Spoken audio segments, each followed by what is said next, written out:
the Hake Report show here over here, and I have with me the great. Can you unmute him? Because I'm a boomer. The great Dylan Burns is back, and he is back. And I said he wasn't back, but he is, and it's all my fault. What's up, Dylan Burns?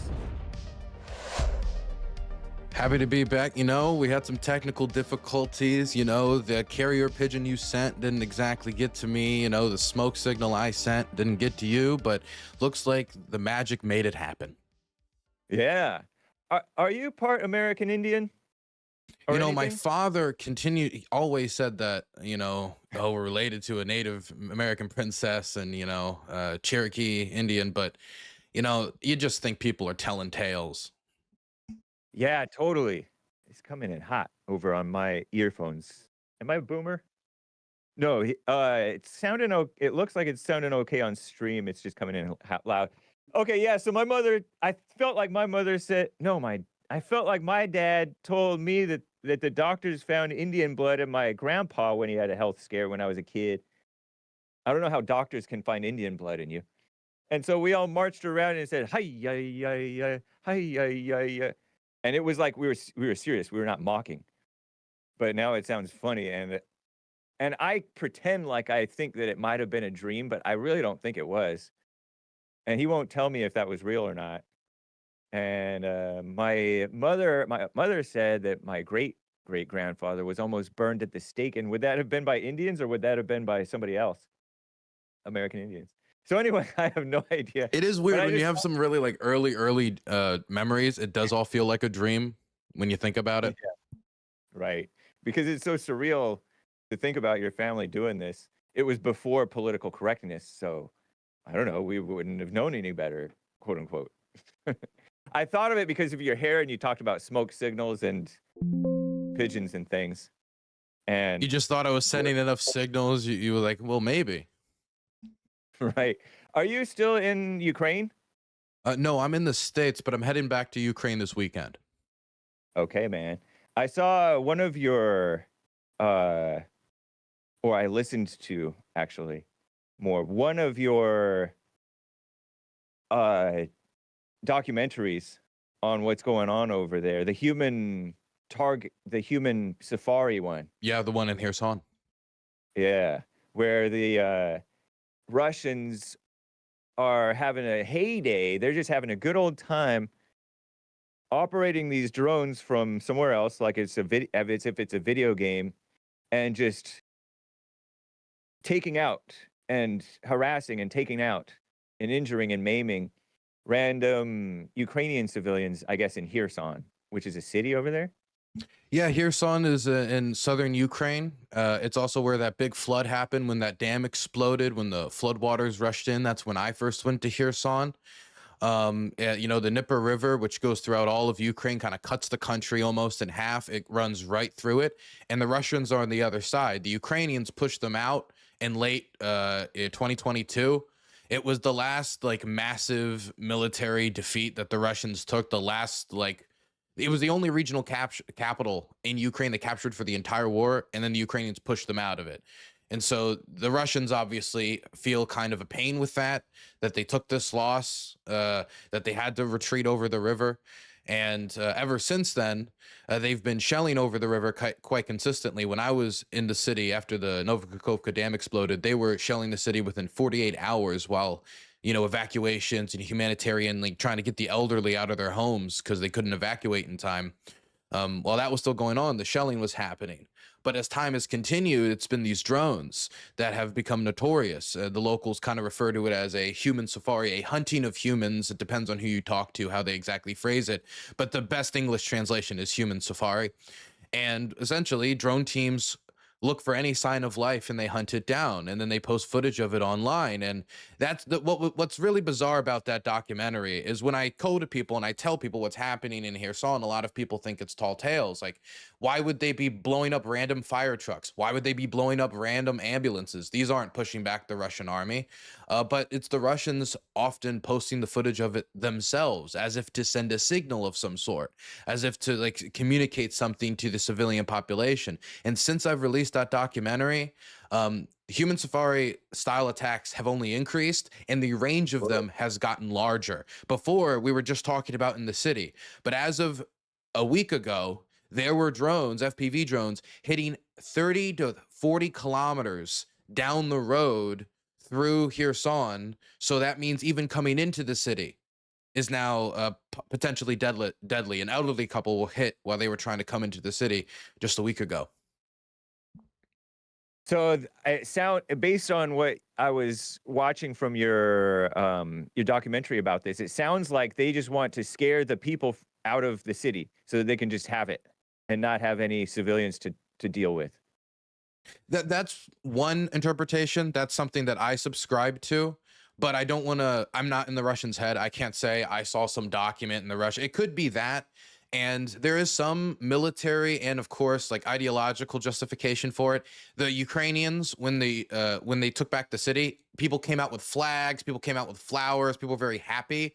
And so, from the Russian perspective, a lot of them think like most of the ones who were with us already left. The ones that are left are the ones that we don't really, they're that not really with us, and so they use this to type of kind of justify the action. But also, if all movement in the city is military, if they can get every civilian to leave by scaring them and harassing them, then that means anytime they see any movement, it's military. You don't have to guess, oh, is that a civilian, is that a soldier, and then you have to like spend time considering. No, and the time you spend considering look like they already went into their home and the target's gone. But if all movements military, then it's going to make it a lot simpler for drone pilots, going to make it a lot simpler for the Russian armed forces. And so there could be some military justification. The big thing that scared me and was a theory I didn't mention in the documentary, but it does bear mentioning, is training. Is that the rumor is, but I can just say it's rumor. I cannot claim anything more. I wish I had more knowledge, but the Russians, I asked them what's going on. They wouldn't talk to me. Did you really? The rotation of training units into Kherson. So basically, you're learning how to be a drone pilot. Come to Kherson and hit a dog. Come to Kherson and hit an ambulance. Come to Kherson and hit whatever. And then once you figured out what you're doing, then you can go to the Donetsk region where the Russians are really trying to push right now, near Dobropila, near Konstantinivka, near Pokrovsk, these major spots I've been in this year and I'm going back to in a week. The drone pilots that go to Kherson end up rotating in these directions. So some theories are that they're coming here for training. Other theories is they're trying to get the city to evacuate. Either way, though, the effect is the same, which is, if you walk on the streets of Kherson, there's a good chance you're going to get hunted. That's crazy, man. War is so interesting and messy. I can barely hear myself. That there's like bound to be horrific things like that where the people are going to get killed either by malice or by panic or don't know or don't care or whatever. It seems like that's what's going on in Israel, well, in Gaza right now as well. I know this aid worker called Eugene. We call him Crazy Eugene. He's a very religious aid worker, Christian man who likes to go out and deliver aid to the front line compelled by God. Right? He thinks God compels him, and I find his work fascinating. And I've embedded with him on a lot of areas that are now occupied, but most recently on the Konstantinivka axis. And I've seen this guy do some crazy work, evacuate people mid-stroke, like do some really crazy stuff. But the craziest stories is the stuff that he records and shows me footage of, so I know happened. Where there was one occasion where there's a drone like chasing his car, chasing him, whatever. And eventually he just gets tired of like running away from the drone. And he decides for whatever reason to get out of his drone and like wave his hands at the drone to say like, I'm an aid worker. Look at me. Are you a monster? Are you a barbarian? And the drone just kind of hovered there for a bit and then just flew away. Because at the end of the day, like people are human beings. And a lot of times it depends on the individual morality of a drone pilot or the culture of the drone units. In my opinion, like if you're on the streets of Pokrovsk, there's a chance that someone will hunt you like in Kherson, and there's a chance they might leave you alone. So it's dangerous to walk around as a civilian, so people stay underground. But in Kherson, I largely think basically almost every drone pilot in the Russian army there is a monster, or that there's such a culture over there that just compels nothing but that. But that type of behavior, I mean, I've seen it in the Sumy region as well. There were like civilian buses that were struck that a lot of local elderly people use because it's really cheap to get into the big city, and so it's a type of behavior that's it's pretty it's all around the front, but really bad in Kherson. It's a lot of mess going on in the world. I have callers who want to talk with you, man. Do you have other documentaries that you want people to know about before we go further? Well, I in Pokrovsk, there's a lot of fighting going on right now. It's a major hotspot. It's the big city the Russians are trying to capture right now. And I filmed a documentary about that city and the fight for it for over a year.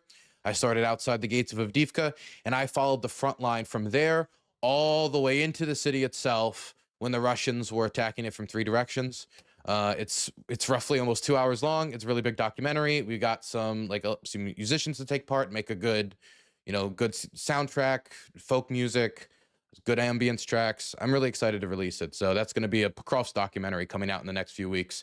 If you want to see something I've done already, I released one on air defense teams 2 months ago, and one on prisoner soldiers. These are convicts who've signed with the army a few weeks before that. And this is on your Dylan Burns Live channel? Dylan Burns TV. That's where I Dylan publish my Burns documentaries. Okay, nice. I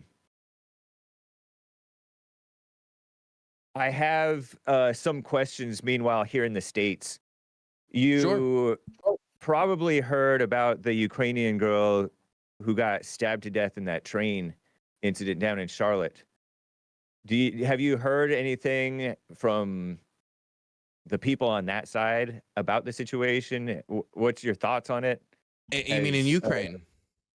No, in Ukraine and whatever. Oh well, stuff that you're in. Ukrainians have been warning about the threat of Ukrainians being targeted. Well, now I don't know if this one was targeted for being Ukrainian. I have no clue at this point. At this point, it seems like this guy was a crazed psycho, killer type fella, like somebody crazy fella on the train, right?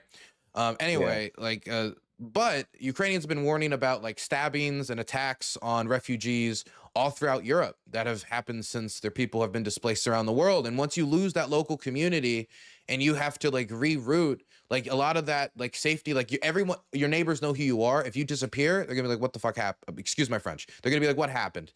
They're gonna be like, they're gonna go look for you. So there's a type of community that takes care of you. When you're a refugee, when you're a vulnerable person, she doesn't know anybody on that train. If you look at the rest of the people on that train, odds are not many of them knew her because she's a refugee coming to the community. She has no ties to the community. She's starting to build ties to the community. She got a job. She was she was contributing. She was starting to build those ties. So I mean, refugees being targeted and attacks is nothing new, and so that's a topic that we've heard about before.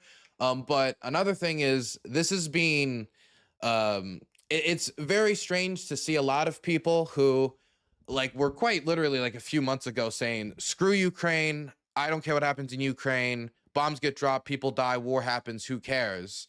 Now all of a sudden I see a lot of these people be like, oh, why didn't the Ukrainian, the Ukraine flag people care about this woman, this poor woman, this poor woman? And this woman, it's a horrible tragedy. It's a terrible thing. But I'm wondering, like, when I see people like who would say screw Ukraine a month ago or screw all these people in Ukraine a month ago, now talking about this woman, if she got blown up by a Russian bomb like a month ago, then it wouldn't be a bother to them. It wouldn't be a concern. Or if the demographics of those involved were slightly different, maybe it wouldn't be getting as much coverage. And so it's horrible what happened. People talking about, trying to make sure we fight against violent crime. I think that's a good cause, but I don't like. I think a lot of people are not. I don't like how the murder is being politicized and kind of dragged around. And I've heard a similar thing from some of my Ukrainian friends, but I can't speak for all of them, obviously, and they're my friends. So they're the types that would hang around with a long-haired fella like me. That is interesting. It's true that people have their own pet victims and pet criminals that they want to be mad about, and if you see something that takes place in your own soil, it's a different feeling and situation from some war where mind-numbing numbers of people are just getting killed horrifically in wars. I was thinking about that because I don't know or care about any of the people in Ukraine or Russia or Israel or Gaza or anywhere else, Africa and all these other Thailand, uh, and the other place, the flanking country that they were fighting with. Cambodia. Yeah, Cambodia. I don't know about any of that stuff. I don't care about any. I don't really have a dog in any of those fights that much. I tend to side a little bit more with Israel than with the Gaza situation, and then I'm like, I want Trump to end the wars on both Israel and Russia and Ukraine. How do you think he's been And doing at that? You think he's been making a good effort? yeah, I think he's been doing a pretty good. I would give him a effort credit for sure. It's tougher than he realized. He keeps it's, saying that. He says that every few months. It's like every few months he's like, man, I didn't realize. I didn't realize this war thing, huh? Putin is pulling my leg. But just to finish up the point about people, everything is going to get politicized.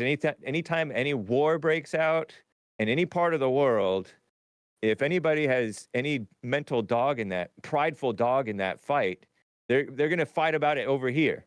You saw it with Israel-Palestine ever since a couple of years ago, whenever that was, October 2023. There's people fighting about it over here, and it literally has nothing to do with them other than maybe family members sometimes or friends or whatever. But it's just a mental dog in the fight, like a prideful identification with these different people or against these different people. So you can't. There is no way. It's fruitless to wish it wasn't politicized. It just is. And it's just good to have understanding that people are evil and politically motivated or pridefully motivated.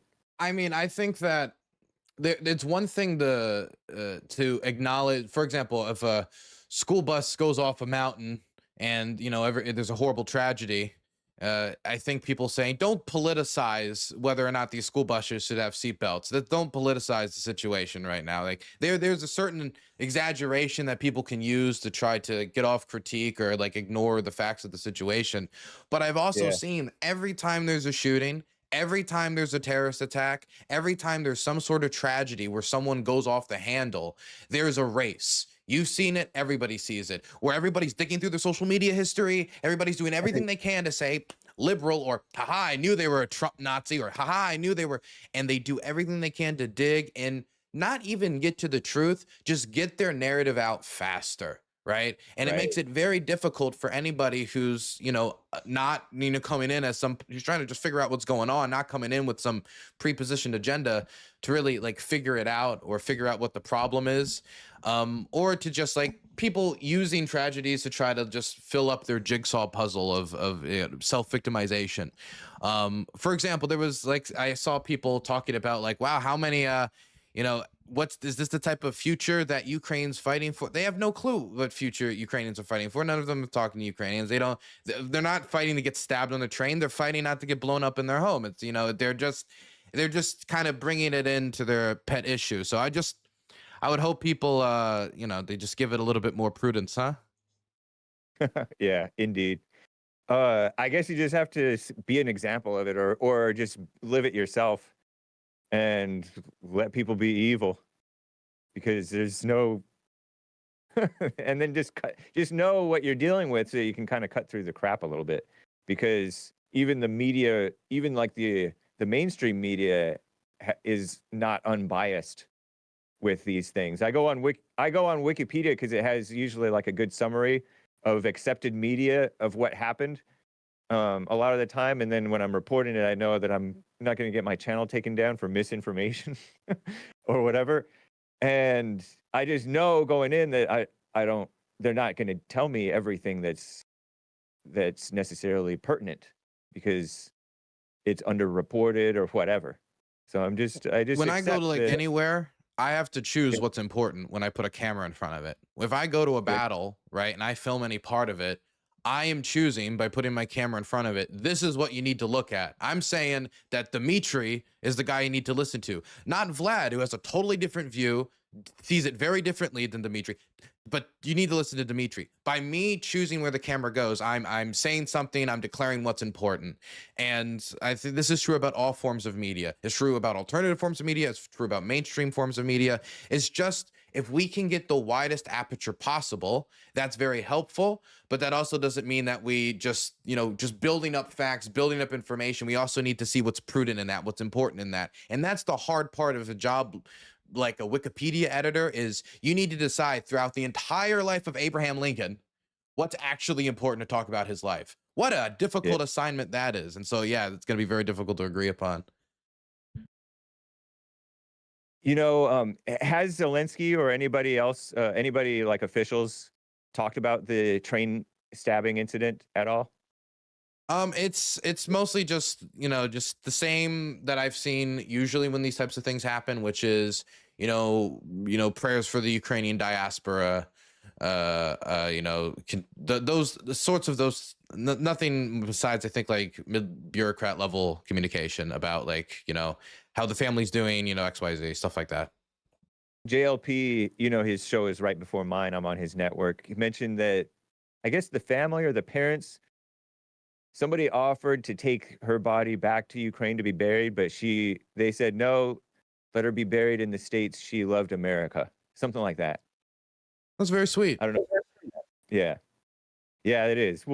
That was really rough for me to see when the aftermath of the thing, because I sometimes peruse Twitter. I don't peruse Twitter to the point where I see all the atrocities going on in Israel, Gaza, or whatever, if you want to call them that. They are atrocious. But I haven't seen the blood and gore of I didn't see the blood and guts of October 7th. I have not really seen the blood and guts of the war in Gaza, but I did see like little bits of where this girl right after she got stabbed, and she's like crying and has her knees up on the seat, and before I thought that she was out already. When you don't really think about the fact that somebody doesn't die right away when they've been stabbed. It takes seconds or minutes. And so that was tough to see, because you could see the fear in her eyes, and the people don't know or don't really care, don't want to get involved on what's going on. And that's just a brutal scene. That was rough to see. It sucks because 90% of the time when something like that happens, that's how it goes out. Where people think like, oh, I would do something. Most people just freeze up in a situation like that, where you're on your phone, you're jamming out. You're like, oh man, this Rolling Stones song is, and then you look up and then you see somebody getting stabbed in the neck. Most people's first instinct isn't Superman, and they like unbutton their shirt and go da da da and like jump to the rescue. Eventually, if you look at the footage, there's somebody who comes out afterwards, try to put like their shirt under their head or like try to do something to help, but it's too late. She was stabbed 3 times in like vital areas. There's really nothing you could do at that point. But yeah, I wish somebody was more proactive. I hope people in the future are more proactive. I mean, if you're a large crowd and there's one person that's dangerous, there's more of you than there are of them. What do you think about? Okay, we talked about Trump. We've touched on Trump, and his bringing down of the wars. What do you think of his bringing down the wars and his bringing down of the crime? I'm very for both of those things. I get that it's tough to do. And yeah, go for it. Well, we can talk about the wars first. I Yeah. don't think he's brought down any war yet. I'll be really supportive when he does. But the examples that are most regularly brought out is, for example, we'll start with the Congo, right? Which is the one that he talks about probably the most, because it's one that's been on and off for so long that he took some pride in it, because he was like, no, people didn't even tell me about the Congo. But boom, I go in and I fix it. He did do high stakes diplomacy between the Congolese government and the Rwandan government. And they did sit down, they did agree to have the Congolese militias to hold back and no longer fight. And the Rwandan government agreed to no longer support the M23 rebels and, to stop these hostilities. The problem is that in the last few weeks and months, hundreds of more civilians have been massacred, including like Christians by Islamists by the ADF that Trump didn't even talk about in the negotiations. And negotiations have had now to continue without the United States and Qatar between the M23 rebels that weren't even at the negotiations. One of the big critiques is how rushed the negotiations were. We didn't include parties that were on the ground fighting. We had the sponsor of the M23 rebels, but we didn't include the M23 rebels. They never agreed to anything. We just had the sponsor agree to stuff. So what happened on the ground? The M23 rebels kept fighting. The militias on the ground that agreed on the Congolese government not to fight, of course, was like, well, we're going to fight because, they're fighting us, so we're going to fight them. And hundreds and hundreds and hundreds of more people have died. Civilians have been massacred, and it's been a particularly brutal part of the war. So when he talks like that we've brought peace, he means that he got a deal prospectively, and then that deal was not held. And now the deal, when it comes to the ceasefire element, has completely fallen apart. But maybe one day in the future it will work. It's just until I see it work and civilians stop getting massacred, it's just like a bunch of bureaucrats speak. And, Trump is supposed to be the end of that type of politics where you're a lot of talk and no action, right? And so if he goes in there and he starts to say, okay, now that you've violated this, we're going to get serious about whatever, then okay, then maybe he'll be able to do something. But what's that going to be? He's not going to put troops on the ground. No, Americans don't want to put troops in the Congo. That's not something he's had a conversation with the American public about.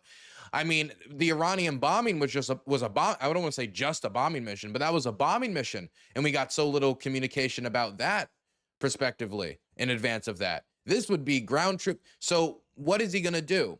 When you go to Azerbaijan and Armenia, that's the other big one that they talk about. That's the one I'll give him the most credit on because they aren't killing each other right now, right? But the Azerbaijani government, while they did agree to be in a peace deal, they said, we agree prospectively, which means we don't agree right now. We agree once the Armenians change their constitution, which they haven't done yet.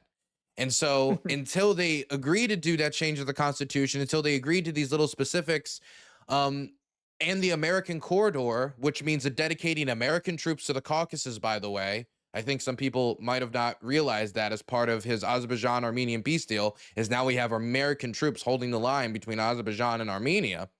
Until that's put into fruition, until we see that on the ground, and we see the Azerbaijanis say, okay, we're actually going to do this seriously, because the Azerbaijanis have engaged in offensive operations. They're the ones with the upper hand. They're the ones with the power right now.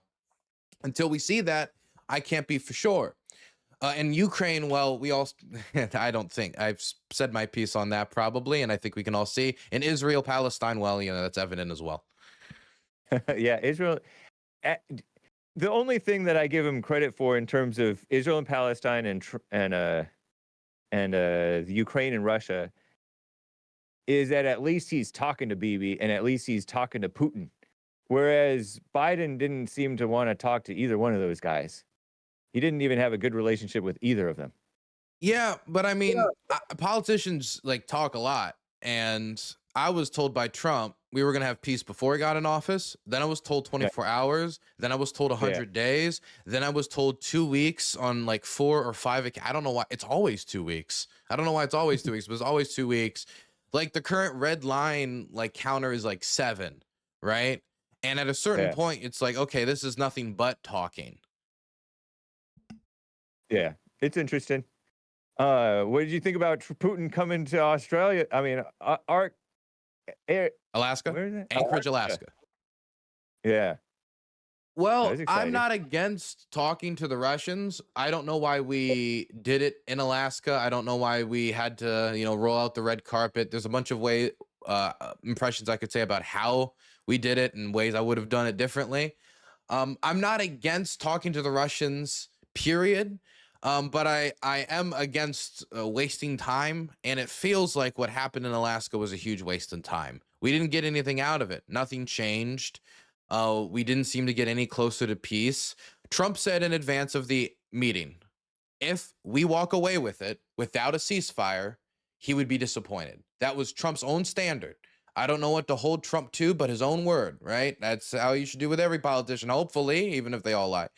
You need to hold him to his own word. He goes in, he leaves it and he says, we're not even approaching a ceasefire anymore. We're not even going to try to pursue it. We're now just going to go towards a full peace deal. What does that mean? That means no immediate pressure on the Russians to stop firing, to stop advancing, to stop doing anything. It just means we'll keep talking on the hope that one day we can resolve this.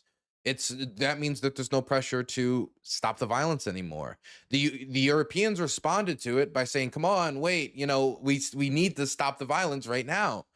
And Trump seems to be kind of on the fence about, whether we're just pursuing a full peace deal, whether we're even still pursuing a ceasefire. When again, before he went into it, he said if we didn't even get it, that would be a disappointment. And now he doesn't even know if he wants it anymore. It's discombobulating. And not to mention the fact that originally the meeting was supposed to have an after dinner, after negotiations, like all the stuff that was supposed to follow up between lower level officials to set up towards a peace deal. They had a 2-hour meeting and that was that. They canceled all that. They canceled the dinner with Marco Rubio and all these other officials to flesh all that out. It was supposed to go a lot longer and it didn't.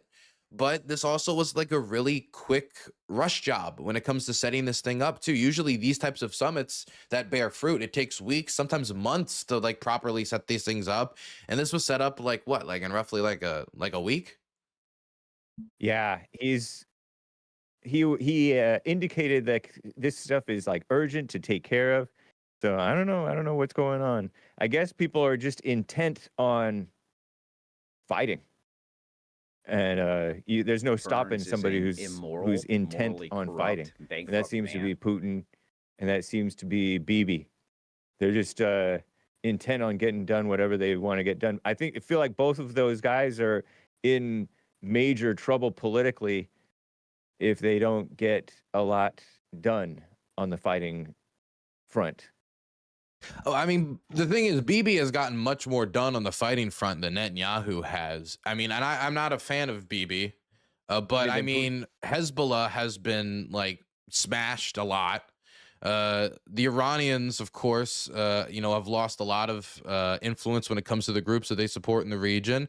Hamas is a shell of its former self. Its leadership decapitated, and it's a crippled organization to say the least. The Assad regime, which was the major passageway for Iranian weapons to Hezbollah, has been toppled, and the government that replaced it hates the Iranians, hates Hezbollah because Hezbollah fought against them, even if the Israelis have now also chosen to fight with them too, because I guess they run out of opponents and they just need to set up more cans, sometimes. That's wild. That's interesting, man. Crazy stuff going on in the world. Before I get to calls, let's deal with the bringing down crime in D.C. and perhaps other cities. Don't you love it?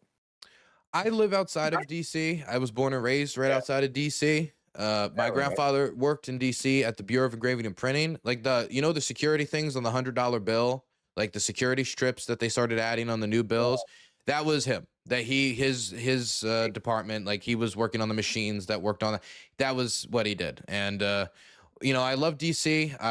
I'm connected by the metro system. I consider it my backyard. I'm a huge Washington Commanders fan.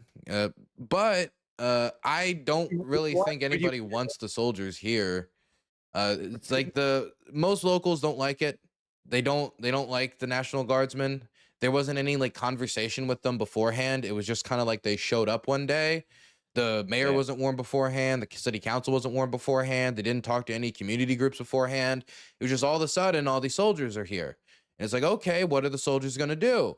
Because the mayor, due to the fact that DC is like federal land, so it's like the president can kind of get in there and just start stomping around.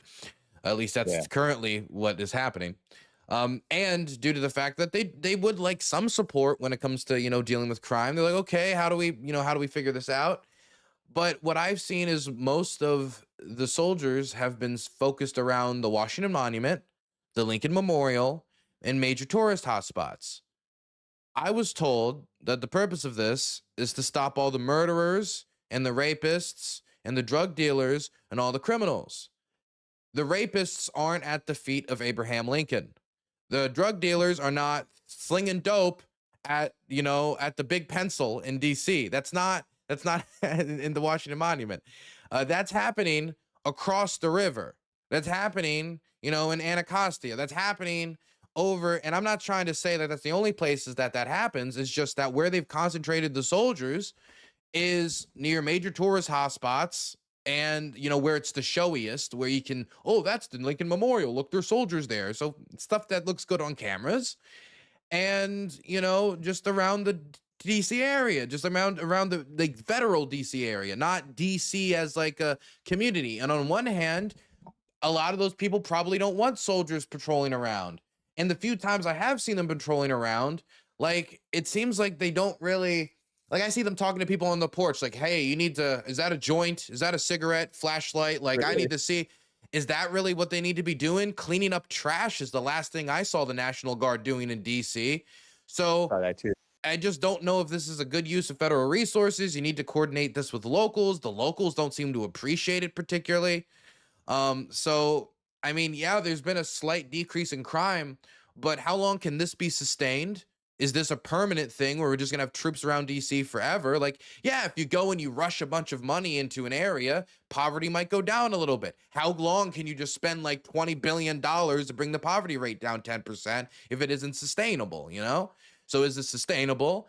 And what and is this gonna stay consistent? Because it could be like, you're a criminal. Shit, there's soldier boys about. You're a little scared, but you still need a paycheck. Eventually it gets normalized and, things return to normal, especially if they're not hanging out where, most of the crimes and murders are actually reported.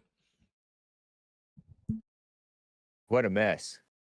Yeah, I was thinking about the fact that um that they need, like, to deal with the crime, you need to deal with the root of the crime, and you need to have more cops, permanent police. People who are Uh, trained in law enforcement, not people who are trained in like natural disaster relief and shooting and invading Chinese soldier. yeah. Um, but I do consider the crime to be at emergency levels, and that it's been that way for many generations now. And so people are just kind of used to living with living this way, so they don't feel like it's an emergency, even though it is. That's that's the sense that I get, is that the people who are fighting against this are like, oh, crime has gone down a little bit since last year, so it's not really needed, but it's still at like epidemic levels, and it's just been that way for some decades. I mean, it's still not as bad as it was in the 80s or 90s. Which would definitely, what I mean, I don't know what else we would compare it to than what it was in recent memory, like 30 years ago. It is Yeah. not as good as it should be. I mean, like, I want, Ward 7 and 8 in DC. Those are the areas where there's actually the most gun violence. Um, I'm worried about. I remember when I was with the medical workers union, SEIU 1199, in this area that was doing stuff for those medical workers in DC, the worries they had about the trauma center. That's for gun, a trauma center in the areas where there's the most gun violence in DC is getting shut down so they can open up a shiny new hospital, but they shut down the trauma center before the new hospital's open. What's the logic Well, in that? These are the types of things that I worry about when it comes to like DC violent crime, trying to like bring down deaths, these types of local initiatives where, hey, if the federal government hears that a trauma center is going to shut down, what's a better way to service a community that's dealing with crime? Is it to have some soldier boys ask you if you're smoking a joint on your front porch with a flashlight and finding out it's a cigarette anyway, and then telling you Trump's proclamation? Or is it going to be, helping them with the trauma center and talking about where can we do patrols if we were going to do patrols? Where would we be wanted? Where would we be wanted? Where is the crime happening? Like, if they found out, if they talked with these people in advance, months in advance, where are the drug dens? Where are the criminals? Where are the most reported murders? And then they came in hard on the first day on those areas, maybe they could have made a much better impression in the DC community. So far though, the impression has been negative but muted. And I think muted largely because the National Guardsmen have largely been chill. right. Nice. Isn't it a shame that they have to pick up trash? What's wrong with this city that they don't pick up their own trash? I mean, they have city. I mean, most of the time when I'm walking through DC, they have people going around doing it too. I think they're just finding stuff for the soldiers to do. Because Yeah. the thing is, if there's certain things they can't do because they're not cops. Right. And that's partly why they're put on the monuments, I would assume, because there's so many court cases saying, "Oh, you're not supposed to do police work. You have to just do national type work." Well, And yeah, so their because hands I mean, if you're not tied. trained in policing, like if you can make a soldier a cop, can you make anyone a cop? Really? Can Trump declare I'm a cop? Can I be? I'll Hopefully go. this will- I'll police DC. I have a lot of enemies there. I can go arrest them all. Ah. Hold on, I think your connection broke up a bit. Can you hear me? Okay. Not quite. It started to say, "Can you hear me?" Let me Better. unplug my mic. Maybe that's the problem. Okay. It's maybe hopefully it'll fix itself. I have it's not the mic though, it's just the connection. It just kind of fuzzed out there for a second. I Gotcha. have I think you're back. I have callers to get to. One quick thing, dealing with the root of the crime. Would you agree with me that we should defund single mothers? Because a huge disproportionate number of the violent criminals are coming from single mothers, and they're raising these people, and their reason that we have so many of them is because we're funding them. And so it's kind of encouraging single mothers, which is a bad situation. I don't know if we're encouraging single mothers. I think the reason that people become single moms are multivariate. I think part of it is that we don't have as much tradition around marriage as we used to, and so I mean, Yeah. this isn't like respected as an institution. You aren't socially isolated if you leave marriage. Like this isn't, it doesn't have the same codification that it once had. I think that when it comes to whether the idea of defunding them would do any good, I think that somebody being a single mother is an indication of a few problems when it comes to having one or two household providers. If you have two household incomes, you're going to be able to give more to your kid. You're going to be able to give more to your family. If you have one large enough household income, but in a lot of households, that's not possible to be able to get by where you are on just one household income. And so these mothers overstretch themselves working one, two, or three jobs, and then they're not able to spend enough time taking care of their kid. And so I don't know if the solution necessarily is to take more resources away from them. I think single motherhood and being raised by a single mother being an indication of being more likely to get involved in criminal activity could be an indication that they don't have the same resources as other people. Even if you are getting government checks, you're not going to be able to be treated as well or have the same resources as somebody in a stable, loving, middle class household with two parents. But I don't think it's a matter of resources as a matter of poor raising I think it's a themselves. combination. I don't think I think it's if you're raised by a single mom and the money is going towards things like trying to make sure that you have enough food on the table and trying to deal with like $100 here, $100 there emergencies like a flat tire or this or that. You don't have money to save up for tutors. You don't have money to save up for better, after school. If you want to do an after school program like band or something that costs money, if you want to do debate club, Model UN, the field trips cost money in Model UN. You got to like pay for your hotel to go to New York and do the stuff that I got to do because thankfully my grandparents swooped in after my mom wasn't able to raise me. Like it gave me some advantages that I wouldn't have had if my mom decided that she was going to continue to raise me and not put me with my grandparents. So I think it's a combination of factors. You have more role models in your life and you have better resources at your disposal. I really don't see that this after school activities thing is that important if you It's are just one raised. factor. I'm not saying after school activities specifically. I'm just saying when you have more money, when you have more resources, when you have more time to give your children, you're gonna be able to invest more in them, both emotionally, both in parenting and raising them and giving them good guidance, good morals, and being able to spend the resources on them so they have the best tools to succeed. I really don't think it's that though. I think you've fallen for like a communist take of like an Oh atheist take of no, did I? yeah, Help of me. where it's materialism and money, where it's not about money and materials and resources and time, because more time with a bad mother is not going to be good for you. I'm sure that there's mothers out there who are just bumps on a log, spending all the time they want with the kids, and they're still raising angry, evil kids because they're angry, evil themselves. And they're out of control with no father to be like a balancing force and instill like discipline and A curd is a good curd. kids.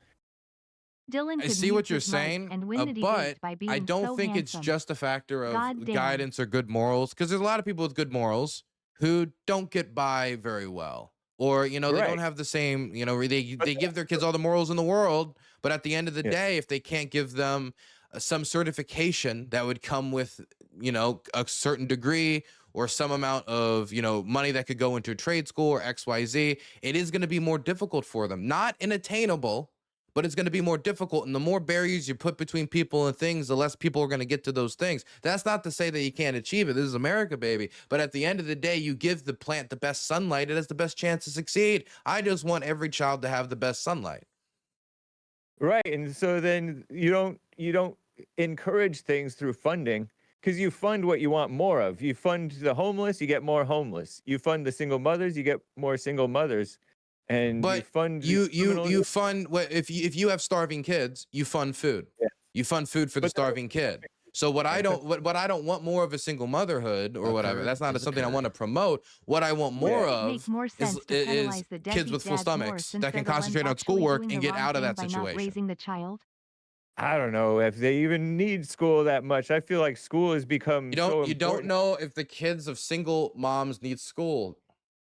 Yeah, they have they have like national emergency level need for their fathers and for If they don't have a um father, where's a place or an institution where one could get a nice male role model? uh uncle, grandpa. I mean, I don't look, know. all I'm saying is a school. You've got educated Well, they do professionals who might look like what the child looks like from their community that can give them education and possibly some guidance. And in a lot of these communities, those are the only people that are actually making an active effort to look after those kids. right. What a shame, huh? What a mess. All right. So let's get to calls. We have a few on the line over here. Let's see. Justin in SoCal is on the line here. I'm talking with Dylan Burns, Dylan Burns TV on YouTube, Dylan Burns Live on YouTube, Dylan Burns 1776 on X. Let's get to Justin in SoCal. Justin, how you doing, man? Thanks for calling. Hey, thanks for taking my call. Yeah, your guest is amazing. I never even knew about him before, and it was neat to learn, if I heard correctly, that he had a grandfather or great-grandfather who was in charge of the printing of the $2 bill, The two, 1776. not Did I the, hear that correctly? no, I don't know Yes, if it was that's it. You figured it out. Yes, that's it. Great, because I definitely subscribe to American Native. He has a great clothing line where there's Right, like I don't promote stuff. What are you doing? Oh, okay. Well, I like this shirt, and it has like the motif of when the framers were signing the Declaration of Independence. And I'm grateful to Dylan. Not at all. Just the thought that I just came up with at this moment. Thoughts. Okay. I thought you okay. had Well, a question for the. yes, I do. So the human. Yeah. So the human safari you were also talking about, Dylan. Yeah. Yeah. All right. And I was going to talk about that, but because also I had a thought, I'll put that to the side to maybe the end, if I'm allowed to, about single moms, because my mom raised me right, and she listened to the Heavenly Father, and it was a good role model for me. And she wasn't a bump in the log. She didn't take any support, but I did take a little bit of free lunches that the school gave me. Mm-hmm. Anyway, so the human safari, to me, equals our modern day reality of Hunter Games type movie. Okay, in Kherson, Ukraine, I think you said something regarding drones and people can see footage. So I don't like rage porn. I can't stand a lot of violent movies. Yeah. But that's probably where we're going to, is people wanting to see things in real time. So, yeah, Dylan, what's your documentary name? Is that Air Defense One. He has three or four or five documentaries. So Oh, wow. one is this human safari where the drones were targeting. Sorry, go ahead, Dylan. You can answer it better than me.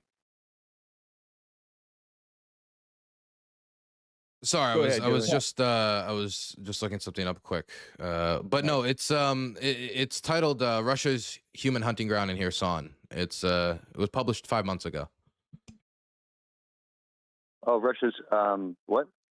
Russia's Human Hunting Ground in Kherson. Kherson is spelled Kherson. Oh. Okay, Kherson. Okay. I just thought a lot of things, but trying to be focused here. I think that it's definitely good for people to know what's going on there, just as long as they don't have self-control. I don't know, but they definitely shouldn't get too caught up in seeing in the eyes of people that are witnessing death around them, because that seeps into us. And the Bible says that we need to we don't want to entertain evil, and we want to be not caught up in whatever we put in our eyes or something. Like it can make us impure, And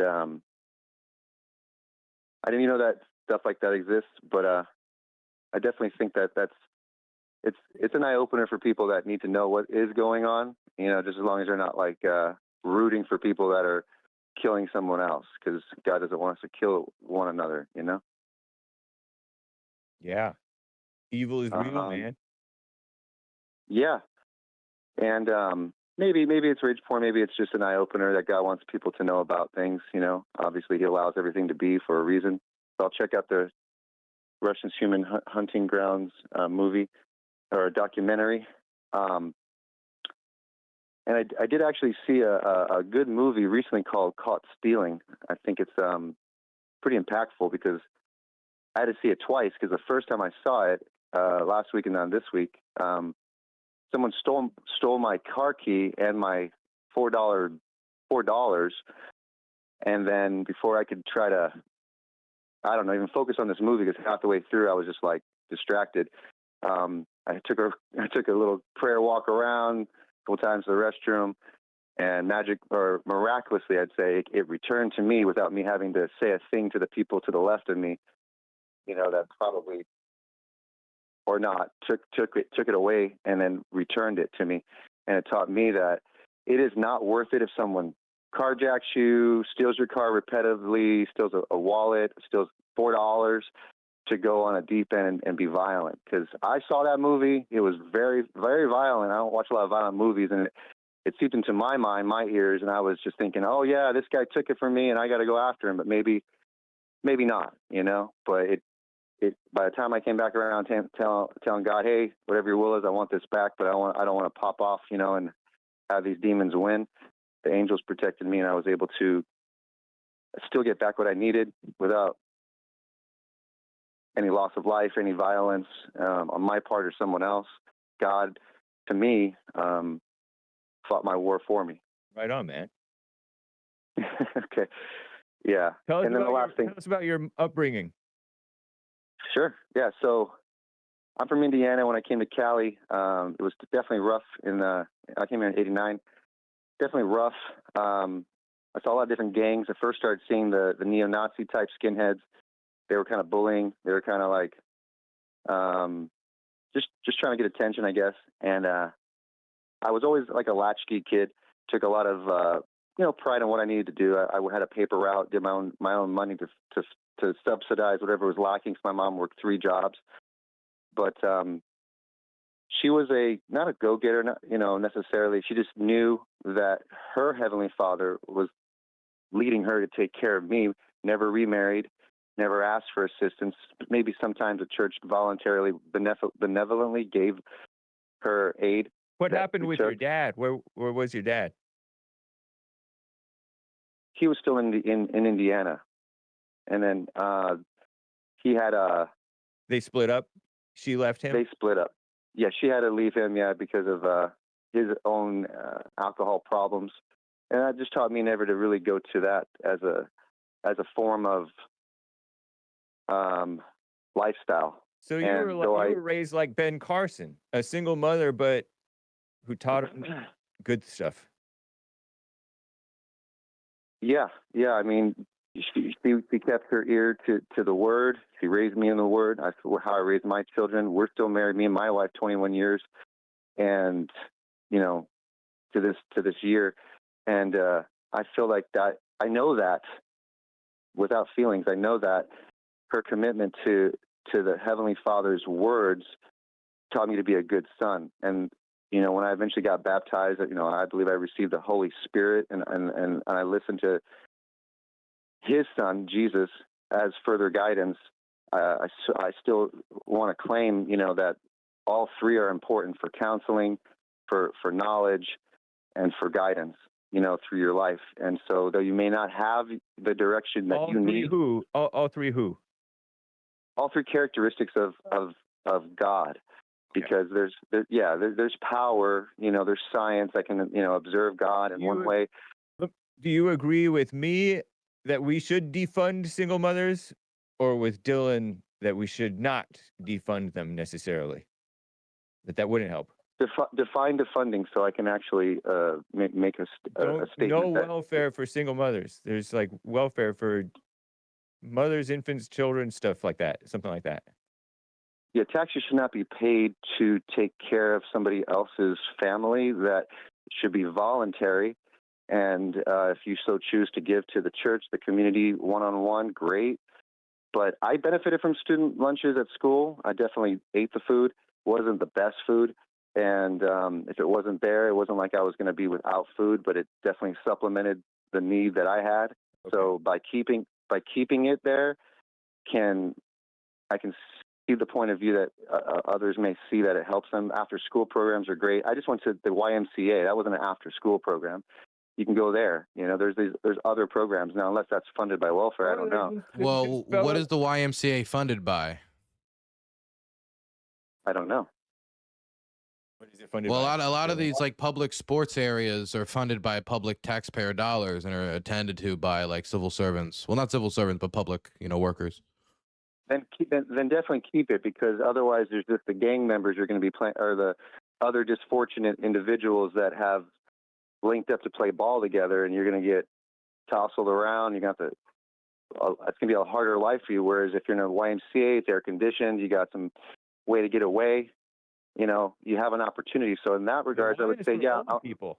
The why I would just extend that into the child's life when it comes to basics that you need to succeed in a classroom. For example, you don't go to your school classes hungry. If you go to your school classes hungry, you can't concentrate, you can't focus, and you're not going to grow. It's not healthy. Your brain literally does not get the chemicals necessary to succeed. The least you can do is to provide a place to eat food while you're going to school, so you can think clearly and achieve a better life. If you cannot, then you might steal food. Apple doesn't cost much, and oatmeal. But it costs something, right? It costs something, but that's what the mother can afford. If it didn't cost something, then we wouldn't have this problem where there are kids, like when there's not school lunches or they don't go in school and it's summertime, there's kids that go hungry, where school is the time where they get more meals than they would otherwise, and they don't go to bed hungry. Yes. That's a shame. Yes. It's a shame, and that's well, who's the shame go to? That's the shame doesn't go to the child. The school lunches. It's spoiling the parents and the kids. It's the shame that they have to, right? They don't have to. Well, the other option would be letting them go hungry. I mean, until we make it so, we have a society where every family is able to provide for their kid in every single meal, then I don't see no problem with the nickel a day they might charge me or something in order to make sure that every kid in my state has lunch. I totally disagree with this thinking. You're just enabling and spoiling the parents not to feed their kids because they can feed their kids. But what does that leave the kid? That leaves the kid hungry, and then you're going to continue the cycle. I mean, the goal should be to help the kid, not to punish the parent. No, if you leave the kid hungry, then the parent either has to feed the kid, or the kid goes hungry and stays home. I don't think one school lunch is going to make or break this parent's ethical framework for whether or not they should provide for their children. It does. It definitely does. But I think I have it a will question. provide a foundation for a child to be able to get a good learning experience. It's a foundation for relying on the government in the schools. It's ridiculous. We all I have a rely on the question. government. My Hank, mother you did rely not- on the government. My mother did not rely on the government. We all, What's yes, that? everybody does. You rely on cops, you rely on firefighters, you rely on soldiers, you rely on judges, you rely on a whole system of the government that keeps us all civil and not killing each other. Those things don't keep us civil. Go ahead, Justin. Yeah, my mother never relied on the government, never took welfare, just so you know. Nice. And like I said, if it was voluntary, she would accept it. I mean, if it was benevolent and a church might have given something, and you know, if the school offered it and they just found out that I qualified, I'd take it. But it wasn't like she said that this is what you're entitled to. We were never privileged in that, and I was never privileged in the upbringing that I was provided by her. That we need to get what we deserve. And I think that there are individuals that think that, well, we deserve it, but we deserve better. But the betterment of each American, that's what distinguishes us from communism, is that self-reliance. You know, that desire, you know, has to be felt so that you want to get a paper route, that you want to save your money, not waste it and all that. But without, you know, an opportunity, and you don't see one in front of you. I would say in America, you got to create your opportunity. Right. Communism. Communist propaganda. He fell for the No, communism. I did not. He It was doesn't sound saying that communist. we What? rely on the government in terms of cops and firemen. Therefore, it's fine to rely on the government for school lunches because parents are bums and won't feed their own kids because they're It's not enabled just not. because parents are bums, it's to make sure that every child is going into the classroom with the foundation to succeed. Whether or not a parent is a bum, a parent could forget to feed a kid one morning. A kid could run out because they were late and they didn't get a school lunch in the morning. Oh, sucks. You don't look, it's an easy thing to give them a foundation to succeed. And you can say it's like a handout. You can call it what you want. You can talk about whether people deserve it. I'm not talking about whether a kid deserves to go hungry or not. I don't think any kid deserves to go hungry. It's not a question about whether anyone deserves it. It's a question about what's best for a civilized society to maintain itself, and well-educated children is the best foundation for any society. And you should feed them in order for them to have that best foundation. Which society displays this the most, then? That, like, to describe what you were just espousing. Which society displays this educated society and well-fed young people the most? You're asking? You mean which that puts the burden on the family? Yeah, like a socialistic, Oh, so you're communistic asking me? society or capitalistic. Anyone, yeah. You or Well, Yeah. capitalism is used in communism. It's just used corruptly. So, yeah, Karl Marx did write The Capital. You right. don't want to forget that. This German guy. So it's who the not opposites. It's just one is used as a stepping stone to push the other, and that's what he's Dylan is falling for over here, thinking that, oh, this is a good thing. We need to feed the kids, but you don't need Communism is about workers owning the means of production. It's not whether or not you create a certain amount of social nets and social services in order to make sure that the most vulnerable amongst us, who either cannot provide for themselves for reasons they deserve or otherwise, to make sure that they're supported. It's not communism. It's something that most countries, if not almost every country, has. But if you allow people to take care of themselves, meaning don't take care of them, then that is helping them. Not helping them hurts them and just makes more dependent people. You think More feeding bums. a child will hurt the child? Yes. But you're saying we have less dependence. I would like, do you really think that feeding a hungry child before they go to school is going to hurt them? Yes, because I when I was a kid, I fed myself. I knew how to make my own cereal at like probably 4 The or problem 5 isn't that they didn't grab the cereal box off top of the fridge. The problem is that there's no cereal on top of the fridge, Hake. But that's Yeah, hurtful. and you want people to grab. They're not going to go out squirrel hunting with a 22 to go I know, but barbecue something behind the school. the reason that there's no food, it's in the cupboard, by the way. The reason that there's no food in the cupboard or on the counter or in the fridge is because they don't have to. What happens when we don't provide them a meal? The parents still can't get a meal, and now the kid's just hungry. What do we say as a society then? Tough luck? Yeah, tough luck.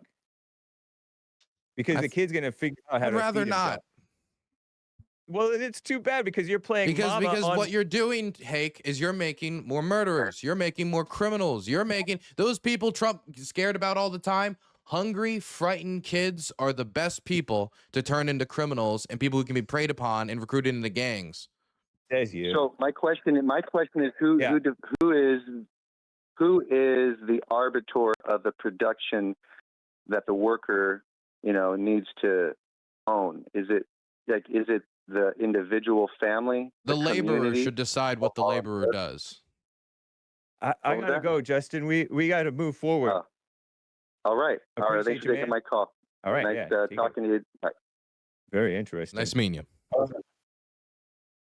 Yeah, it got interesting. William in California, William number 7. What's up, William? Let's try to plow through all these. You okay on time, Dylan Burns? Oh yeah, TV? I'm okay on time. I have time. I can do a few more callers if you want. Thanks, man. William number 7 of California. Go ahead. Hey, Dylan. Hey. Yes, this is William. Hey, I happened to notice, I thought I saw a shadow box behind you. Are you a military veteran? Sorry, Shadow say that box? again. My hearing's a little off. Oh, in your background, it looks like you have a military veteran shadow box when you put Oh, you mean memorabilia. like the patch wall? It's a patch wall. Yes. Yeah, I'm not a veteran. I work in Ukraine, and so the units that I work with give me patches. And a lot of times soldiers, after I'm in bed with them for a week or two, they'll give me a patch. I'll usually give them like an American patch off of my shoulder, like an American flag or something. And I've collected a bunch, but my house burned down 5 or 6 months ago, and I lost over 3 years of patches. And so this is just what I got from my last trip. So it's pitiful compared to what it used to be. Wow, that's terrible, man. I didn't know you went through that. Yeah, no, it burned down in February. Electric batteries, they are something. Lithium? Lithium batteries. My brother, he fucks with those electric bikes, and I didn't know that he was charging some in my bedroom, and well, the rest is history. Were you in Ukraine at that time, or were you home? No, I had just come back. I was upstairs when the first battery exploded, and then it caused the second battery to explode, and then the whole house was gone in 3 minutes. So how'd you get out? I ran. What do you mean? I ran out the house. So you ran downstairs from I ran the second downstairs floor. out the front door. The bedroom is like it was under the stairs actually. I don't want to dox your family. The batteries for the electric bikes, man. Listen. Oh, sorry. Got to be I don't wanna careful. You yell. got to charge them outside, or you got to put them in bags. Okay. And also, you got to be careful. No one sneaks electric batteries into your home without you knowing. So his dumb. Sorry, brother. But we can call it dumb, right? His dumb brother put electric bike batteries in the house where you're not supposed to have it in the house, and it's dangerous. And they exploded.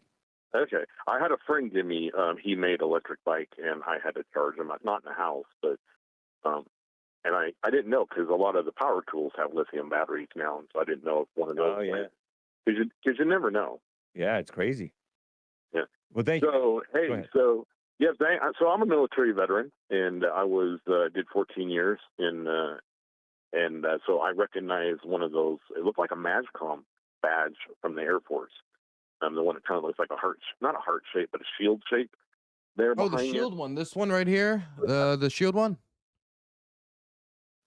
I'm not watching right now because I'm on. I had to pull over because He's on the road. I'm a delivery man. So yeah, I was a military policeman from '86 until 2000 at the turn of the millennium. And so when I looked at that stabbing, I thought that was it looked like I thought she was on her phone. She was on her phone when she came into the train and sat down, and she wasn't really aware of her surroundings. Yeah. So, the scriptures say to walk circumspectly, but scriptures also say that my people perish from a lack of knowledge. And so she just I'm just, and then when he says I got me a white girl, I don't think he knew her nationality. He just was looking at the skin. So I think he was just saying that generally. Do you think that he So, targeted her because she was white, or he just indicated that white girl, indicating that white girl? Yeah. Right. Yeah, we still don't know. Yeah. Anyway, so basically, I got assaulted one time in a big city when I was stationed at Vandenberg down south, and we had come up 101, and I'd never been to San Francisco, so we had just finished the Bay Bridge tour, and we went to McDonald's to eat right off there, came out the back part of it to walk around, and my buddy, I went to the restroom, and he went out first and started walking down the sidewalk, and I come out, and there's a Hispanic or black guy walking with him in a hoodie, leaning on him. So I come up from behind them and tell him to step off, and he asked me why did I touch him, even though he was leaning on my friend. And my friend, wasn't really a fighter at all. And so I just told him to step off, and then he kept asking, you know me, you think you want to start something? Then I could see he had something under his hoodie, so I thought he had a gun or a knife, so I thought I was dead. So I tried to keep my cool, and I realized my adrenaline was just welling up. And we walked all the way the rest of the block to the stoplight where I couldn't go because of traffic. And I thought, sure, he was going to stab me or shoot me. I was like, and then so I looked to see if I could cross. When I looked back over him, I got a pow over my left eye. He had hit me with a full 40-ounce bottle of MJD. I remember that because I used to drink that in the military. But it was Miller Genuine Draft, and that thing hit the ground, and I looked over at him, and my friend grabbed me and said, let's go. We got to go, William. So we're going across, and I wanted to fight him because I was angry. And then he said, turn around and look, and there were 6 people coming up. They were about 20 yards behind us. They were going to, I guess, finish us off. So I got into the thing, and we called the cops. The paramedics came. They stitched me up. And as the cops were taking my statement, the guy who hit me walked into the place. And my friend said, that's him. They ran after him and didn't get him. So I survived it. And then when I was in the ER stitching me up, I just, like I said, I thought I was going to die. And I was actually relieved when I saw the MJD bottle on the ground because I thought he had a gun or knife. So I didn't get really angry. In fact, everybody in the ER wanted to know why I wasn't more angry. And I just said, I'm just thankful to be alive. And, and that's about it. So I never went back to San Francisco after that. So there's that story. You got to be alert. You have to watch out. And you have to know how to handle people and how not to handle people. Well, yeah. And so had I not done nothing, and if that guy would have just stayed on my friend, would have just hit him anyway with the beer bottle because he wasn't reacting? I mean, I don't know, because those guys, I don't know where they came out of, but they came out of somewhere as we passed them because I didn't see. You have a question for Dylan? I have to keep it moving. Dylan? Yeah, Dylan. So that documentary about Go ahead. Quick. Yeah, about the thing about the human safari. The drones. Yeah. Go ahead. Question about that, Dylan. Are you listening? Yeah, I'm listening. I don't know if you can hear me. Oh, no worries.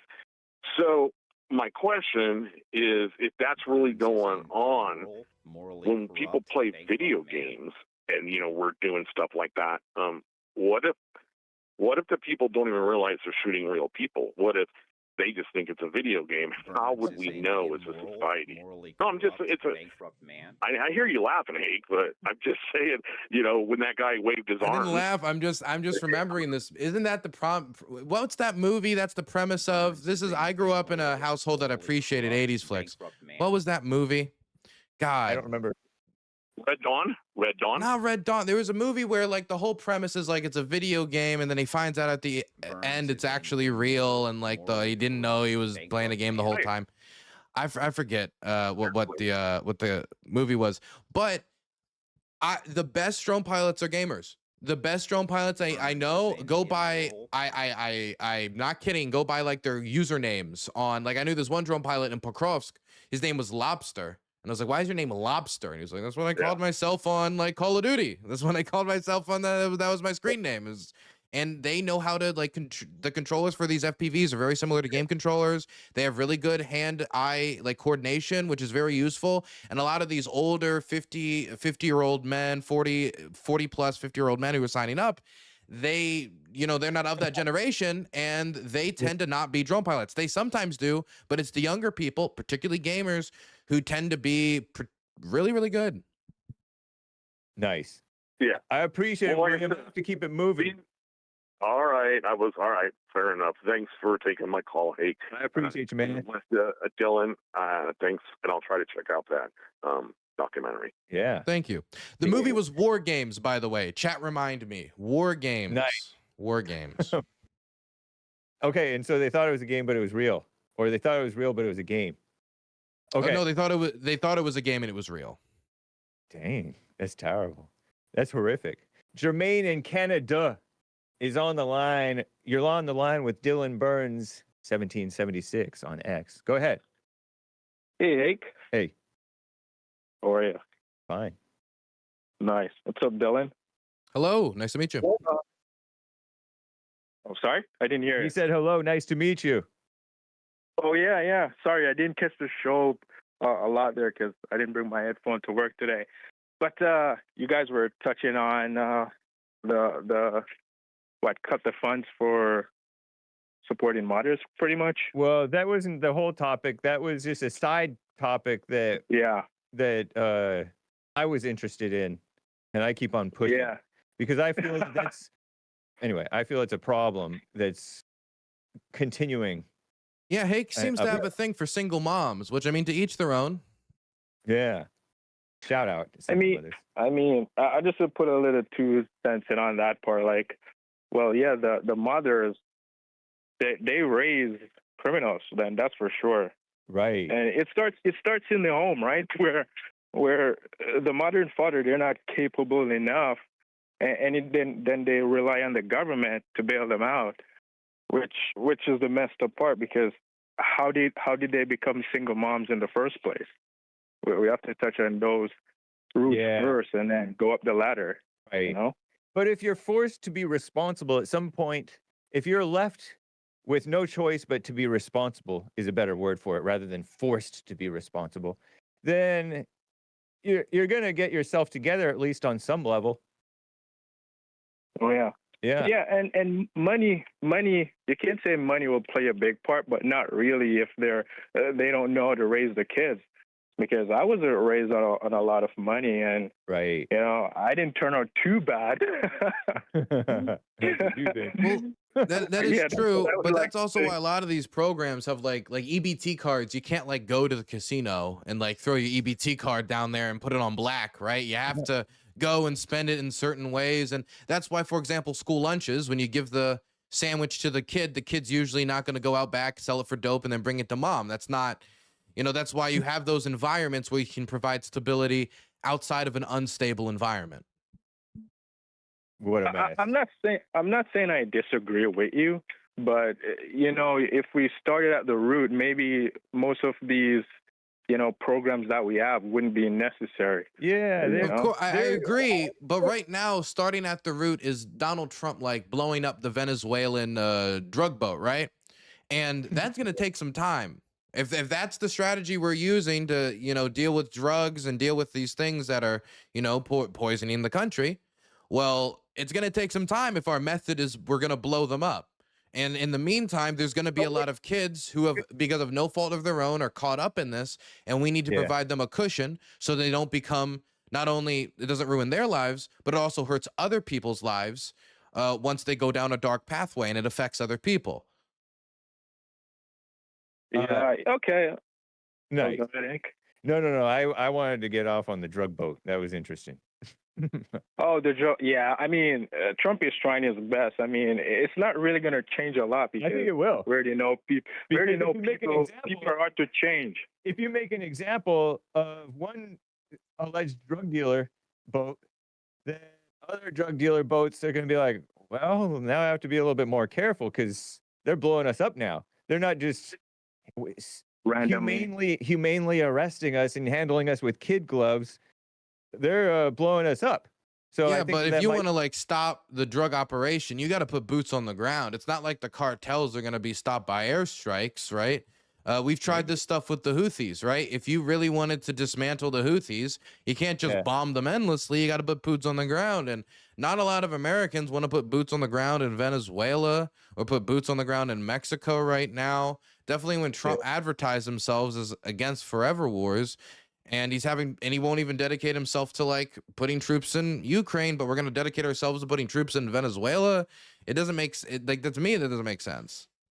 It might make sense to put, but anyway, I don't want to get off too deeply into that. Yeah, I see At what you least guys are Venezuela is saying. directly affecting us, and I don't know. Yeah. I feel like we kind of we're how my argument basically is funding the single mothers is enabling them. So with funding the Ukraine war is enabling them to just keep on getting killed, like we've talked about That over and over. I don't think that equates. No, I don't. Number one, I don't think we can compare Ukraine to a single mom.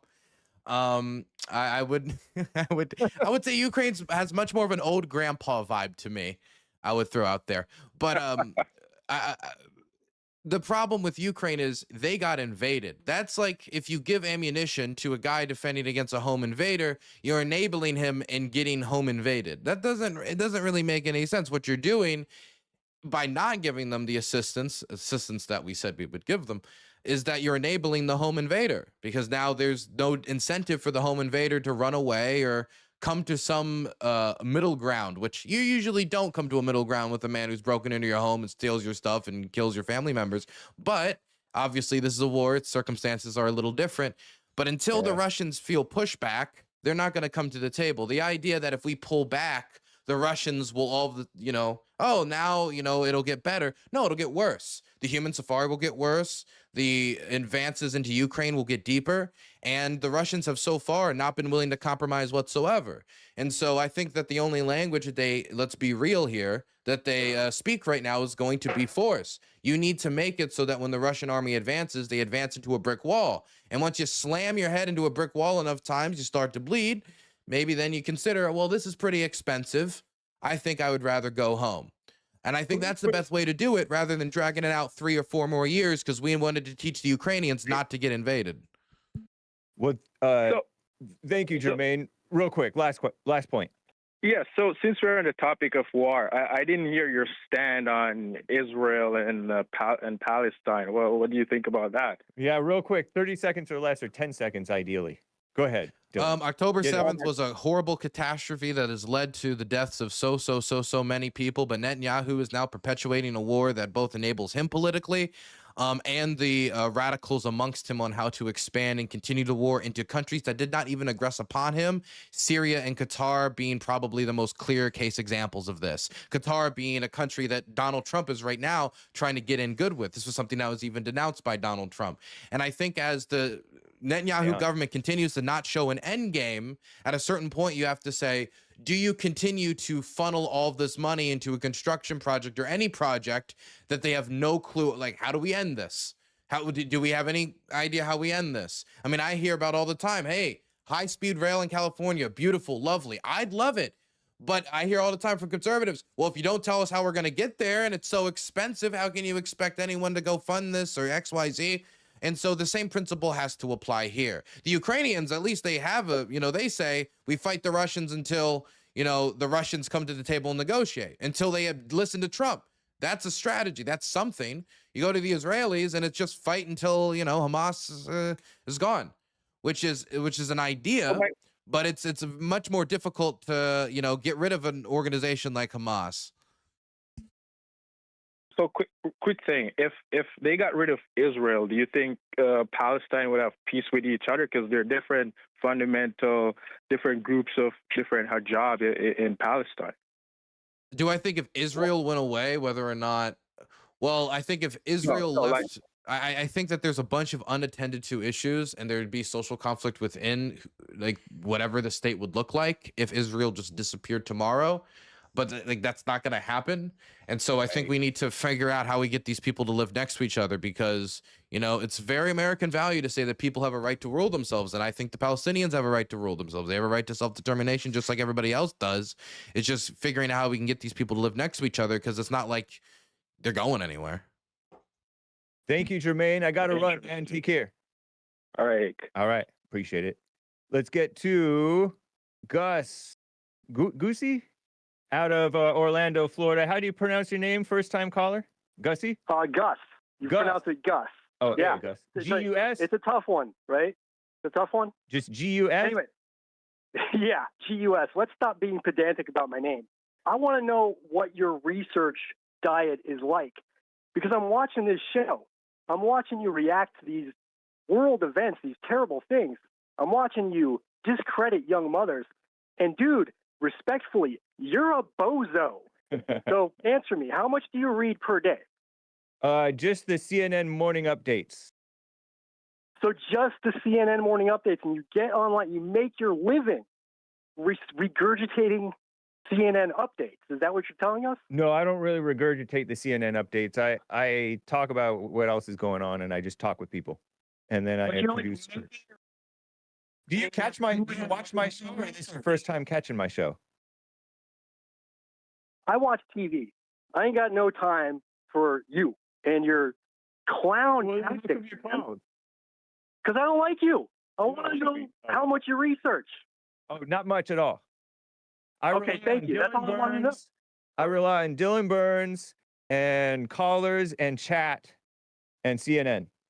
And I don't trust that Dylan Burns fella. That's not a reliable source. Yeah, I fight against Dylan Burns and CNN a lot. Yeah, well, it's good to know that you're only coming at this with you're coming at us for a gunfight with like a fork. So what do you mean I'm going after single moms? You're going after single moms by trying to take money away from single women? Because it's not already it's victims of capitalism. Already twice victimized by capitalism. And you want to go in for the third round. Are you a Dylan Burns fan, or you just came across my show? How'd you come across it in the world? I told you, man, I watch TV. I'm a fucking TV fan. Well, keep it clean. All right? TV, all right, man. Keep it clean. Yeah, okay, I'm going to keep it clean. You're going to potty up the world with poor mothers and malnutritioned public school children. Yeah. But I'm the guy that's got to shut my face. Yeah. Good one, dude. Why don't you go read a Bible? I read the Bible already once. I don't think you did. Well, just because you don't think so. Things that you don't know. Well, the Bible says if a man will not work, he shall not eat. I think that might be why Dylan Burns is questioning Christianity a little bit. Because well, the Bible, the Bible is free. Yeah. So question, Hank. If a man shall not work, shall not eat. If a child's going to school, the child's about to work. I'm sure when you were 7, school was definitely work, trying to figure out. I remember going into middle school. There's letters and math now. That's ridiculous. Who decided this? I wasn't consulted. They deserve to, if they're gonna work, they deserve a meal, a school lunch. from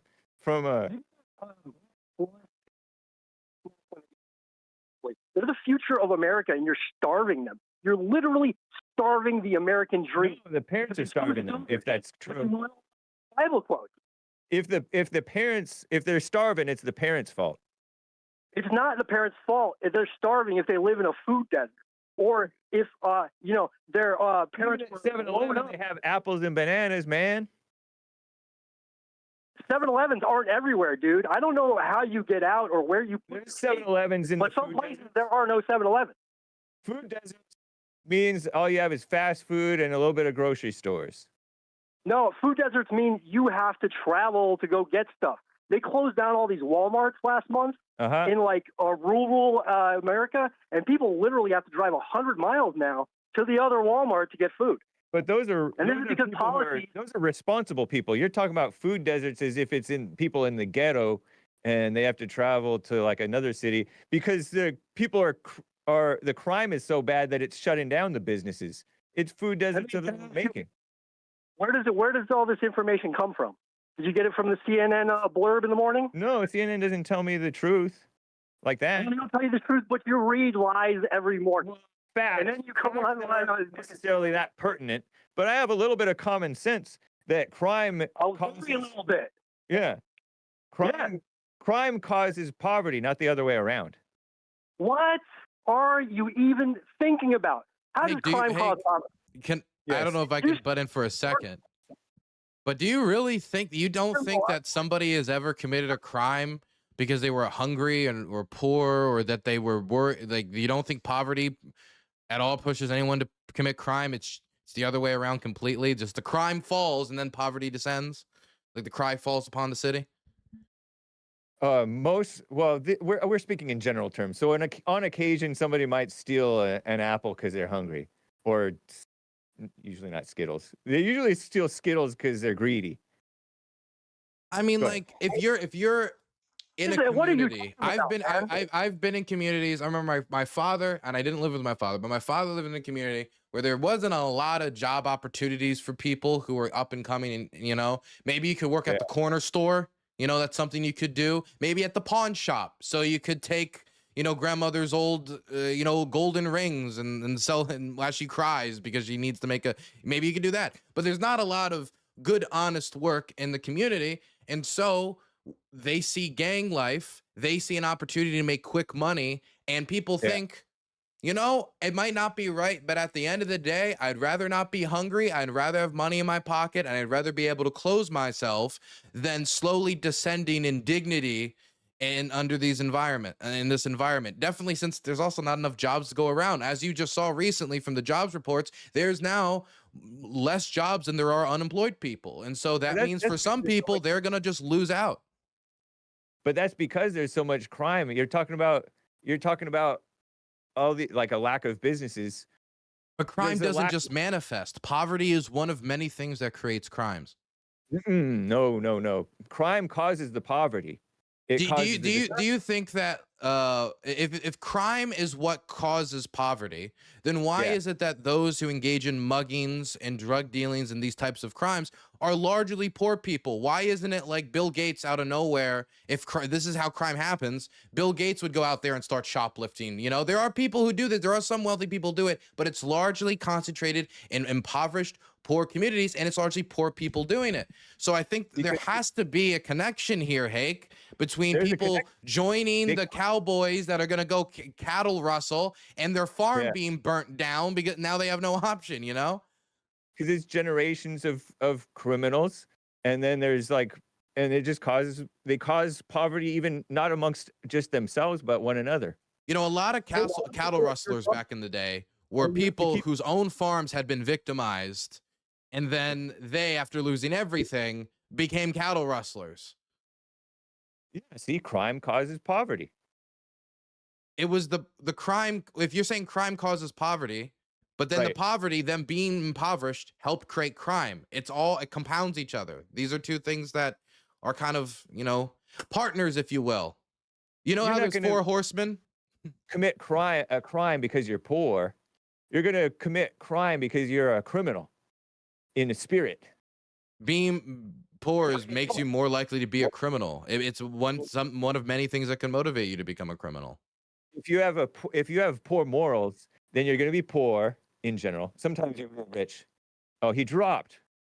And then sometimes you're going to be a criminal. But poor morality causes both crime and poverty, but the crime definitely causes way more poverty than the other way around. Nice. I disagree. I think I do think that crime causes more poverty, but I think poverty is the first domino that then exponentially makes it worse, and then crime then makes it even worse because no one wants to be around a community filled with crime. They creates flight, which then takes away more wealth, which then creates more poverty, which then creates even less opportunities. But you've taken the spirit out of everything. You're turning into one of those communist atheists type people who just act like it's like you're a victim of circumstance, whereas I didn't say people are just a victim of circumstance. People have to take personal responsibility. But if there is a field of crops that get sunlight, they're going to be more likely to succeed than the field of crops that was grown in a cave. You can't keep a good plant down. In a cave, you can. All right. We have like way too many callers. You're popular. Well, you're popular, actually. Tell the people how to find you, because I don't want to run out of time before you be able to promote Hey, yourself. I'm fine to keep going for a bit. I mean, I'm wide awake. 6 minutes. 6 minutes. You only have 6 minutes left. My goodness. Okay. Got you. People can find me at Dylan Burns TV on YouTube and Dylan Burns Live on YouTube if they want my daily takes. Dylan Burns TV for my documentaries, and Offbeat Research if you're more of a reader and you want to read my articles. Right on, man. And Dylan Burns 1776 on X. Don't harass him, guys. And no doxing either. By the way, I don't know if you're interested in talking about it, but I heard that there's like a lot of, I gather that there's like infighting and nastiness and all kinds of doxing and accusations and gossip and mess happening not just on the right, but on you guys' side too. Well, I don't want to, drama's drama, and I'm a grown man, and I shouldn't talk and prattle like a schoolgirl. But I will just say, my street was shown, on stream, and that's a bummer. But at the end of the day, it is what it is. I practice the Second Amendment. Well, yeah, be safe, man. Wish you well. Okay. Let us get to Tyler, a first-time caller out of Alabama, and we're going to have to wrap up. American Anchor Baby is on next. That's Nick, the American Anchor Baby. What's up, Tyler? First-time caller out of Alabama. I mean, I was going to talk to Dylan, so I guess I'll hang up. You have a good day. No, Dylan Burns is here. What are you doing? Oh, is he here? Oh, I'm so sorry. I'm still here. My bad. Just a few, I guess, real quick. How can you be a Christian and not want to take care of people? I'm a Christian, and I try to do community outreach all the time. I think it's sinful to just ignore people. Sinful to ignore people? Yes. And heavily. Your question is for Dylan? Yes. No, sorry, it's for you. Dylan, okay. I'm cool with Dylan. I respect everything he does. You're a Dylan listener, not a Hake listener, or both? I'm a Dylan listener. I don't really listen to you, I'm afraid. Have you called into my show before? I feel like I might have heard your voice before. Oh, no, I'm just an average dude. I sound like everybody else. So are you a Christian? Yeah, actually, heavily. Nice. I believe that, we're the God, but I'm not one of those guys who's going to shove it down your throat. Right on. Well, if you take care of people, you're actually spoiling them. You're not helping them. Yeah. Cool. Okay. Can you say that to my mother, who had to raise 3 kids by herself after her, I guess, my father's left? What do you do with that? Is that spoiling us so we didn't die? I don't think that you guys were going to die without somebody's help. I think she we would have help herself. We would have. It would have been hell. And then sorry, my apologies. I didn't mean to cuss. Hell and then we would have been in. Oh, okay. Yeah. Yeah. The imagery of seeing 3 starving children because you don't deserve it because you're spoiling them is a bit sick in my stomach. I know, but that's an exaggeration because kids aren't starving. Exaggeration. Right? I live in Alabama. I've seen so many people dying from poverty. Dying from poverty in Alabama? You know how bad it is down here? We're a Republican state, and the poverty line is the worst in the country. I've heard that because there's like a lot of rural blacks and a lot of. I think people in Alabama are fat. They're not starving. Correct me if I'm wrong. I guess that's true. So you're making fun of people who are just down here too. It doesn't matter about that kind of stuff. I'm just pointing out that they're not starving. No, you make fun of them, man. Fine. No, make fun of people. Be a good Christian. Come on, keep doing it. Well, I wasn't making fun of them. I was just pointing out that they're fat. They're fat. Yeah. They're fat, yeah. Not starving.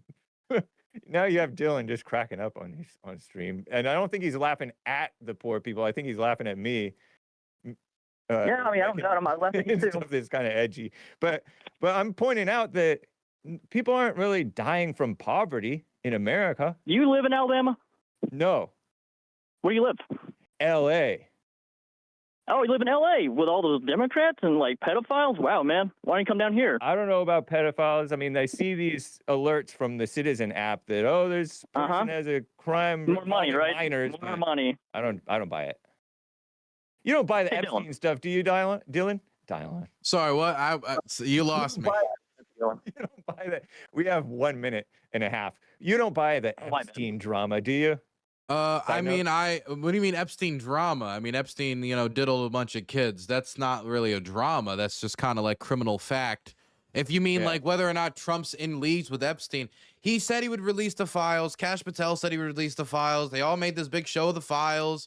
They were Yeah. going to be the one to drain the swamp, and now they're the ones protecting the swamp. That's the whole thing. It's not a drama. It's just what's happening. Right? Is Epstein the swamp? Epstein I is still the here, brother? swampiest swamp. Epstein Okay. is like the Loch Ness monster of the swamp. What do you mean? Come on now. That's not, yeah. Dylan, I respect everything you do. You're brave, and I hope you make it out. I appreciate you calling, alive. Tyler. It's a good call, actually. Yeah, and good luck with you got shot, didn't you? Shot? I got shot? No, I mean, I almost got shot, but I didn't get shot. He got sniper good. fire, but it was metaphorical. Or something like that. I get you. On That X. moron. Gotcha. All right, we have a good day, man. Nice talking to you, Hank. Yeah. I'll see you in hell. Thanks, man. Sorry, excuse my French, but oof. Well, I don't with think he that, we likes got- you. No, we love each other. That's how we show our That's how you show affection? Christian. Good Christian man. love. Well, great conversation. I appreciate you coming on, and my apologies for the mix-up at the beginning. Take care. No Dylan. worries. And sorry to all the callers that didn't get to call in and I didn't get to talk to. If you want to reach me, it's DylanBurnsTV@gmail.com. I respond to most emails unless it's really stupid. So just send me an email unless it's really stupid.